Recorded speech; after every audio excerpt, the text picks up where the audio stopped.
Bonsoir Yann Asquette. Bonsoir. Merci d'avoir accepté notre invitation. Vous êtes le fondateur de Chauffeur Privé. Chauffeur Privé, c'est un des leaders français de ce marché des VTC. S'il faut le rappeler, c'est désormais fameux concurrents des taxis.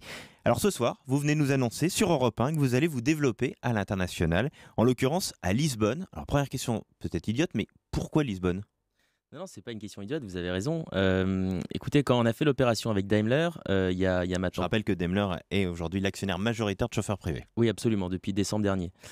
Une des raisons pour laquelle nous avions fait ça, c'est parce que c'est un acteur qui allait nous permettre de nous développer à l'international, en nous finançant notamment, puisque c'est des gros investissements sur la longue durée pour développer la boîte. Et donc, Lisbonne est la première ville de nombreuses capitales européennes qu'on va lancer dans les mois qui viennent. On va lancer environ une dizaine de villes dans les 12 à 24 prochains mois.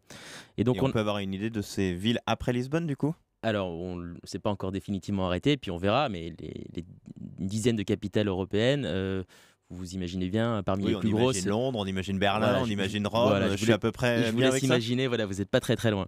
Mais effectivement, on a commencé par Lisbonne pour plusieurs raisons. La première, c'est que Lisbonne a un environnement réglementaire favorable et apaisé. Donc ça fait bien longtemps à Lisbonne qu'il y a une réglementation favorable aux VTC, que les VTC peuvent s'y développer, et que donc en conséquence, les Lisboètes ont développé des habitudes d'usage assez fortes pour ces services-là. Donc c'est un marché qui est extrêmement développé à Lisbonne. Ça, c'est la première raison et la raison principale.